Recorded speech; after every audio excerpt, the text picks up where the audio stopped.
તમામ રાજકીય પક્ષોએ સમાજની સમાજના કેટલા વોટ બેંક અને એ પ્રમાણે ટિકિટ પણ આપે છે. ગરીબ સમાજોની અંદર એમનું સોશિયલ પ્લેટફોર્મ છે એ મજબૂત છે, પણ તેની પાસે વિઝન નથી. આવા સમાજોના જે આગેવાનો છે એ આગેવાનો આ બાબતે પ્રોપર કામ કરતા નથી. પોલીસની પરીક્ષામાં જે દોડ હટાવી દેવામાં આવી, તો એનું હા, મોટું નુકસાન એ ઓબીસી છે કે છતાં પણ કોઈ ભાઈ ઓબીસી સમાજનો કોઈ પણ એક પણ નેતા નથી બોલ્યો એના વિશે. આજે ઈડબ્લ્યુએસ થી ઓબીસી સમાજને ઘણું મોટું નુકસાન છે.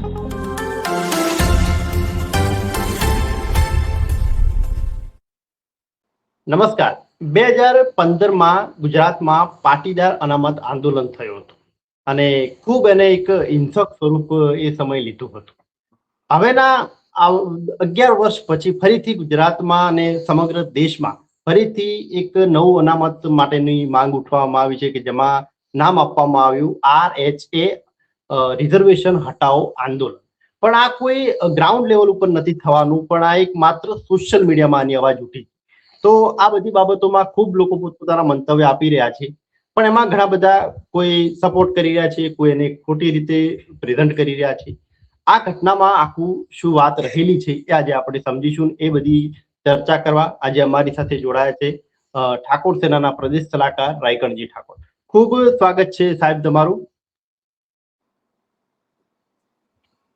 સાહેબ, મારો એ જ સવાલ છે કે જે રીતે આ માંગ ઉઠી છે રિઝર્વેશન હટાવો આંદોલન, એના વિશે તમારું શું માનવું છે? કઈ રીતનું રહેલું છે આખું એંગલ?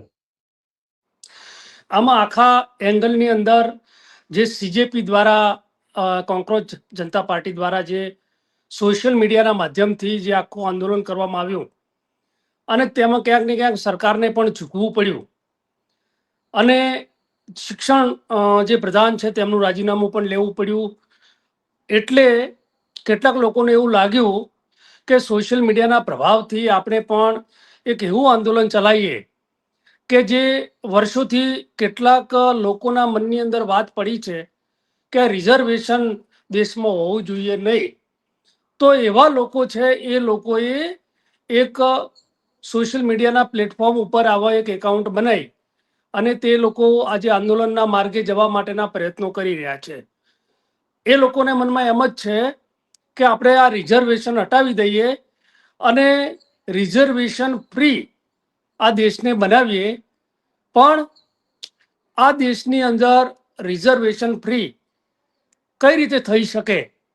આ દેશની અંદર તમે જુઓ છો તો શું આ દેશની અંદર આર્થિક સમાનતા આવી છે, સામાજિક સમાનતા આવી છે, શૈક્ષણિક સમાનતા આવી છે?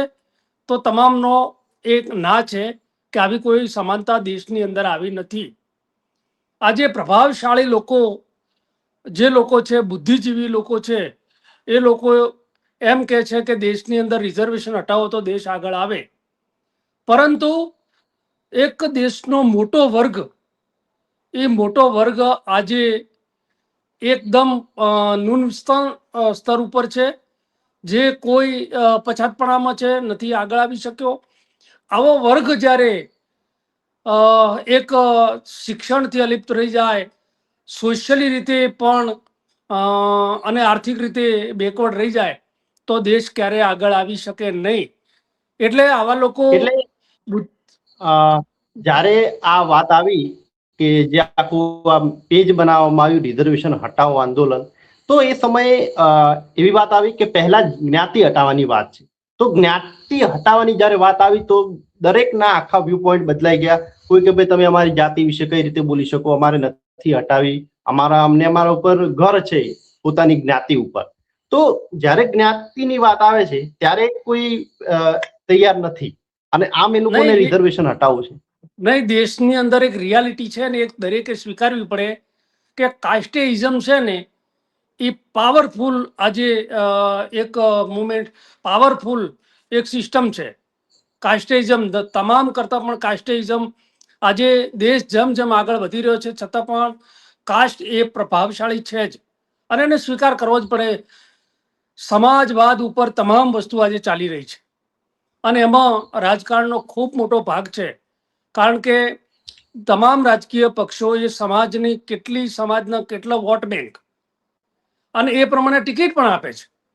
એટલે સમાજવાદ કોઈ એમ કે કાસ્ટ તમે હટાવી શકો તો એ વસ્તુ અત્યારે શક્ય નથી. કારણ કે અમુક સમાજના લોકોને સોસાયટીમાં ઘર નહીં આપવા, રહેવા ન દેવા, બીજો રોટી બેટીના વ્યવહારની તો અલગ જ વાત છે. તો આટલા સુધી કાસ્ટિઝમ હોય ત્યારે આપણે એ વાત કરીએ એ બેઈમાની ગણાય કે કાસ્ટ આ દેશમાંથી તરત તાત્કાલિક હટી શકે એવી કોઈ વાત છે નહીં. પણ જે લોકો બુદ્ધિશાળી અને પ્રભાવશાળી સમાજો છે એ સમાજો આજે દેશની અંદર મોટા ભાગે એ લોકો જ રાજ કરી રહ્યા છે. એ લોકોનો વ્યૂ પોઈન્ટ આજે બધે ચાલે છે. જ્યારે ગરીબ સમાજો જે છે એ ગરીબ સમાજો આજે શું કરી રહ્યા છે? આજે ગરીબ સમાજોની અંદર એમનું સોશિયલ પ્લેટફોર્મ છે એ મજબૂત છે, પણ તેની પાસે વિઝન નથી. આજે મોટા ભાગના ગરીબ સમાજો રીલ્સ બનાવવા પાછળ, કોમેડી રીલ્સ અને એમને ફક્ત કંઈક કમાવા મળે એમાંથી એના સિવાય એમની પાસે કોઈ અને જે મજબૂત લોકો છે સોશિયલ મીડિયાનો ઉપયોગ આ રીતે કરી રહ્યા છે કે આ દેશની અંદર રિઝર્વેશન ખતમ થાય તો ફક્ત 15-20% જે લોકો છે એ આખા દેશ ઉપર 80% ઉપર રાજ કરવાના છે. અને આજે એ મુવમેન્ટ છે. આજે આપણે કહીએ કે આ રિઝર્વેશન છે, ચલો માની લો રિઝર્વેશન છે છતાં પણ એસસી અને એસટી એ બંનેનું તો ફિક્સ જ છે. પણ ઓબીસી ની અંદર 146 જ્ઞાતિઓ છે, તો 146 જ્ઞાતિઓમાંથી 6 જ્ઞાતિઓ બાદ કરો તો 140 જ્ઞાતિઓ જે છે એ તદ્દન લોઅર લેવલ ઉપર છે. તો એમનું શું? એ લોકોને બિલકુલ લાભ નથી મળતો જે મેજોરિટી છે. છતાં પણ આજે એમ કહેવામાં આવે કે ભાઈ ઓબીસી પણ અપર થઈ ગયો છે. તમને એક બીજો દાખલો આપું છું, ઈડબ્લ્યુએસ. હવે ઈડબ્લ્યુએસ જ્યારે પરીક્ષામાં આવે તો ઈડબ્લ્યુએસ કોણ છે? જેને રિઝર્વેશન નથી મળ્યું, એ રિઝર્વેશન નથી મળ્યું એમને ઇકોનોમી વીકર સેક્શનમાં મૂકી હવે ઓબીસી થી પણ એમનું નીચું રિઝલ્ટ હોય છતાં પણ એમનું જે પરીક્ષાની અંદર જ્યારે બધી પરીક્ષાઓ લેવામાં આવે છે, હા, તો એમનું મેરિટ છે ને એ ઓબીસી કરતા નીચું હોય છે. હવે એની પાસે સાધન સંપન્ન ઈડબ્લ્યુએસ માત્ર 10% આપી છે છતાં ઓબીસી ને મોટું નુકસાન થયું. મોટું એટલા માટે નુકસાન છે કે ઓબીસી માંથી જનરલમાં જવા વાળા કેટલા? તો ભાગ્યે કોઈ 1% પણ નહીં હોય, કદાચ 1% પણ નહીં હોય. હવે આ 10% જે છે ને એ ટોટલ સીટો જે છે ને એ છે અપરકાસ્ટની, પણ ઇકોનોમી બેકવર્ડ ગણી અને એમને ઈડબ્લ્યુએસમાં લીધા. ઈડબ્લ્યુએસ નો જે મેરિટ છે એ ઓબીસી કરતા નીચું છે, એટલે ઓબીસીની સીટો એ ખાઈ જાય છે. એટલે ઓબીસીની એટલી સીટો ઓછી આવે છે. એટલે એમને જે રિઝર્વેશન છે એની અંદર ઓપન છે એની અંદર 10% બીજા મળી જાય છે. એટલે આ જે વસ્તુ છે ને, કારણ કે ઈડબ્લ્યુએસ ના જે સમાજો છે એ સમાજો પાવરફુલ, એમની પાસે ઇન્સ્ટિટ્યૂટ છે, બધી શૈક્ષણિક સંસ્થાઓ છે, સાધન સંપન્ન સમાજ છે. એ સમાજ પોતે બધું એમના વિકર હોય તો એમને પણ એ અપ કરવા માટે એ પોતાના સંસાધનો ઉપયોગ કરશે. જ્યારે ઓબીસી એસટી એસટી ના સમાજના લોકો આજે એમનું રિઝર્વેશન તો છે, રિઝર્વેશનની પ્રોપર સીટો ભરાતી નથી. એક તો પહેલી વાત. બીજી વસ્તુ કે આજે મોટા ભાગે એસટી એસસી ને ઓબીસી એ સરકારી શિક્ષણ ઉપર નિર્ભર છે. અને સરકારી શિક્ષણની તો આપણને ખબર જ છે કે સરકારી શિક્ષણ આજે કેવું છે. હવે ટોટલ સરકારી શિક્ષણ ઉપર હવે પ્રાથમિક સરકારી શિક્ષણ હોય, જે જનરલ કાસ્ટ છે એ મુખ્યત્વે જે શિક્ષણ લઈ રહ્યું છે, પ્રાઇમરી થી હોય કે સેકન્ડરી હોય, બધું જ શિક્ષણ એ પ્રાઇવેટ સ્કૂલમાં શહેરની સારી સિટીઓમાં લઈ રહ્યું છે. જ્યારે ઓબીસી વર્ગના અનામત છે છતાં પણ એ ગામડાની સ્કૂલનું, એટલે એના કારણે એને બહુ મોટું નુકસાન થઈ રહ્યું છે. બહુ મોટું નુકસાન થયું છે. અને એની અંદર જે સમાજોના લીડર, દરેક સમાજોની અંદર પોતાના લીડરો છે. આપણી જેટલી પણ જ્ઞાતિઓ છે એની અંદર નાની જ્ઞાતિ હોય તો પણ એનો લીડર હોય. હવે જે લોઅર લેવલ છે, જેનું સોશિયલી લોઅર હોય, ઇકોનોમી લોઅર હોય કે એજ્યુકેશન લોઅર હોય, આવા સમાજોના જે આગેવાનો છે એ આગેવાનો આ બાબતે પ્રોપર કામ કરતા નથી. આજે જે પાવરફુલ જ્ઞાતિઓ છે તેના જે લીડરો છે, તેના નેતાઓ છે, જેના સામાજિક આગેવાનો છે, એ ફક્ત એ સમાજને કઈ રીતે આગળ લાવશે. હું એ જ વાત પર આવતો હતો કે થોડા જ વર્ષો પહેલા જે પોલીસની પરીક્ષામાં જે દોડ હટાવી દેવામાં આવી, તો એનું મોટું નુકસાન એ ઓબીસી છે કે મુખ્યત્વે ઓબીસી વર્ગ એ ગામડામાં રહે છે. તો ફિઝિકલી તમે જુઓ તો ગામડાના છોકરા છોકરીઓ બધા ફિટ હોય છે, એટલે દોડ એમનું મુખ્ય 25 માર્કનું જે રેન્કિંગ રહેતું હતું એમાં મોટો ફાયદો એ ઓબીસી વર્ગને હતો. પણ અચાનક એને હટાવી દેવામાં આવી, છતાં પણ કોઈ ભાઈ ઓબીસી સમાજનો કોઈ પણ એક પણ નેતા નથી બોલ્યો એના વિશે. નથી બોલ્યો. ચોક્કસ એ વાત સાચી છે કે જે વખતની અગાઉની ભરતીઓ 3 ભરતીઓ થઈ, તો 3 ભરતીઓની અંદર ઉત્તર ગુજરાત અને બનાસકાંઠા એ સૌથી વધારે તે ભરતીમાં આવ્યા. અને ભરતીમાં આવ્યા એટલે નજર એમ ગઈ કે ભાઈ આ લોકો કઈ રીતે આવ્યા, તો કે ફિઝિકલી આ લોકો ફિટ છે અને એમને 25 માર્ક્સ એ એમાંથી મળી જાય છે, અને 25 માર્કને કારણે એમનું મેરિટ ઊંચું જતું રહે છે, એટલે એના માર્ક્સ એમને કાઢી નાખે. આવા ઘણા બધા પણ કિસ્સાઓ છે કે એને લીધે જ્યારે આ સમાજોના છોકરાઓને જે યુવાનો છે એમને નુકસાન થાય જ છે, પણ તેના માટે કોઈ અવાજ ઉઠાવવા વાળું નથી. આજે પણ RHA રિઝર્વેશન હટાવો આંદોલન આજે ફક્ત સોશિયલ મીડિયા ઉપર, પણ આજે એના 30 લાખ ફોલોવર, 30 લાખથી પ્લસ છે. હવે 30 લાખથી પ્લસ ફોલોવર કેમ થયા? ધીરે ધીરે 1 મિલિયન 10 મિલિયન ઉપર જતા રહે, અને 10 મિલિયન ઉપર જતા રહે, અને આ લોકો આજ CJP જેવું આંદોલન કરે અને સરકાર કોઈ નિર્ણય લે અને આ બધા જ ભેર ઊંઘમાં સૂઈ રહેવાના હોય, તો પછી એ આ સમાજોને ખૂબ મોટું નુકસાન થશે. અને એટલા માટે હું આવા તમામ જે ઓબીસીના, ST SCના થવું મુશ્કેલ લાગે છે, કેમ કે જે કોકરોચ જનતા પાર્ટી વાળું જે આંદોલન થયું એના ઘણા બધા કારણો હતા. સ્ટુડન્ટે સુસાઇડ કર્યું, એના કારણે થોડીક હવા મળી, પ્લસ એમાં ઓવરઓલ બધા સ્ટુડન્ટને એક વેદના હતી ને બધામાં ભેગા થઈ ગયા. પણ આ જે રિઝર્વેશન વાળી વાત છે, એમાં એક આખી એવી ઓબીસી વર્ગ હોય, ઓબીસી ST SC, એમાં એ વર્ગ એવો છે કે એને તો સપોર્ટ કરવાનો જ નથી. રિઝર્વેશન હટાવો, માત્ર સવર્ણો, જનરલ કાસ્ટના લોકો જમા છે, તો એટલું મોટું આંદોલન થાય માત્ર સોશિયલ મીડિયામાં માત્ર હવાબાજી છે. અને એક વસ્તુ એ પણ છે કે તમે આ સોશિયલ મીડિયામાં જુઓ તો ઓબીસી વર્ગના લોકો પણ એને અમુક સપોર્ટ કરી રહ્યા છે કે હટાવી દેવું જોઈએ. નહીં, આમાં કેવું થાય, આમાં કેવું થાય કે એકવાર તમે સોશિયલ મીડિયાનું પ્લેટફોર્મ બનાવ્યું અને સોશિયલ મીડિયા ઉપર એના જ મેસેજો કર્યા, તો જે ગામડાનો વર્ગ જે છે ને એ કદાચ હજી આ વાતને સમજતો હશે.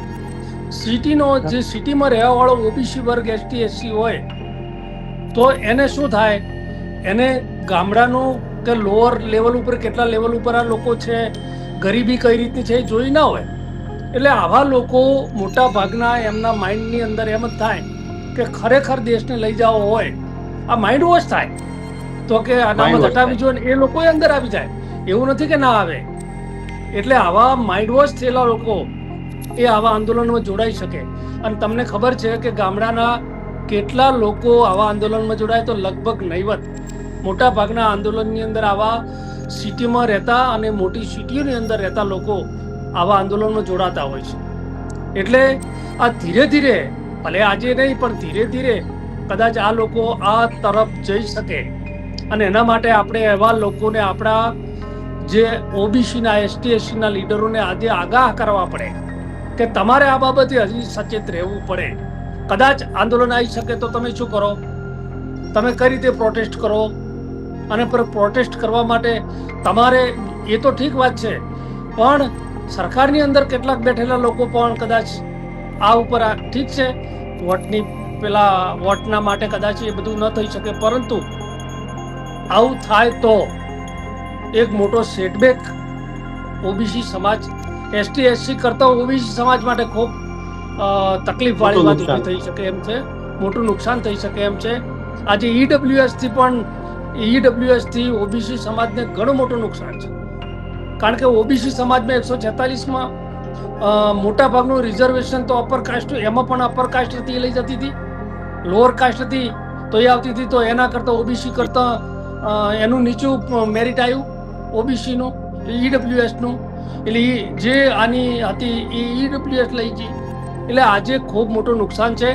આના માટે આવા જે ચિંતકો છે એને એક ચિંતન બેઠક કરી અને આના માટેની રણનીતિ નક્કી કરવી જોઈએ.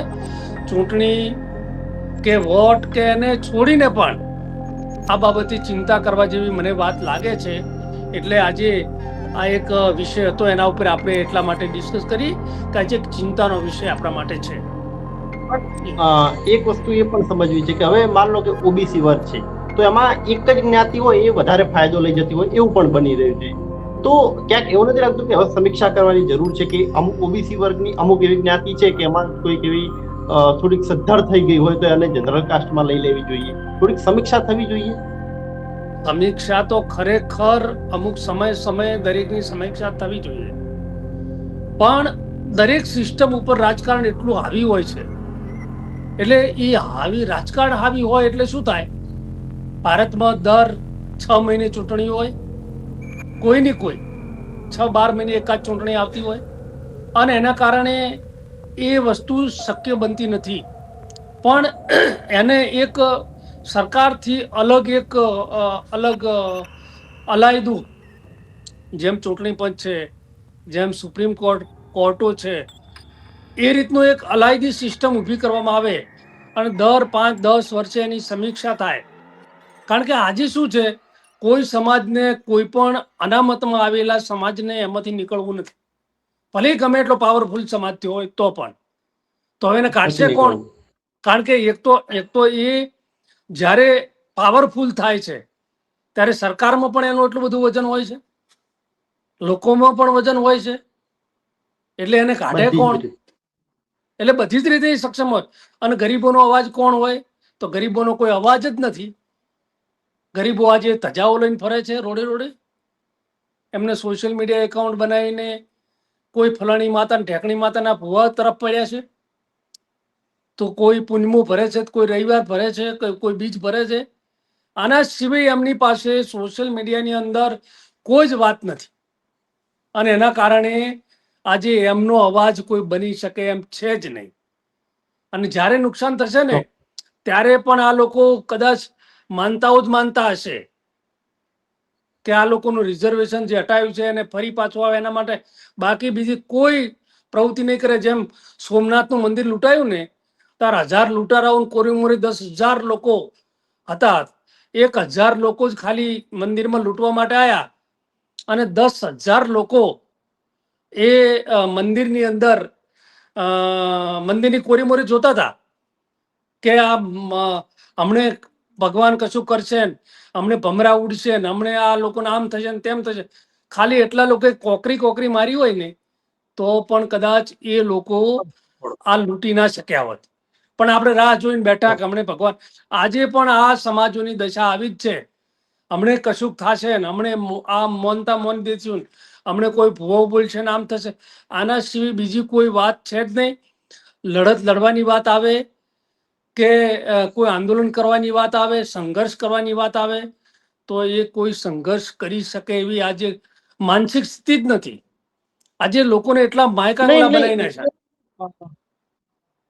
એ એક વસ્તુ છે કે આવી બધી બાબતો છે, હાલ ન્યૂઝ મીડિયામાં આની ખૂબ ચર્ચાઓ ચાલી રહી છે, છતાં એક પણ ઓબીસી નેતાઓનું કોઈ નિવેદન પણ નથી આવતું. ભલે કે આંદોલન, આપણે કોઈ આંદોલન તરત તો કરી દેવાનું નથી, પણ એનું કોઈ નિવેદન પણ આવવું જોઈએ, તાકી સરકારને થોડુંક એવું લાગે કે ના, અમે કંઈક કરશું, એના ઉપર કંઈક સ્ટેન્ડ લેશું તો તરત એનો પ્રતિકાર જોવા મળશે.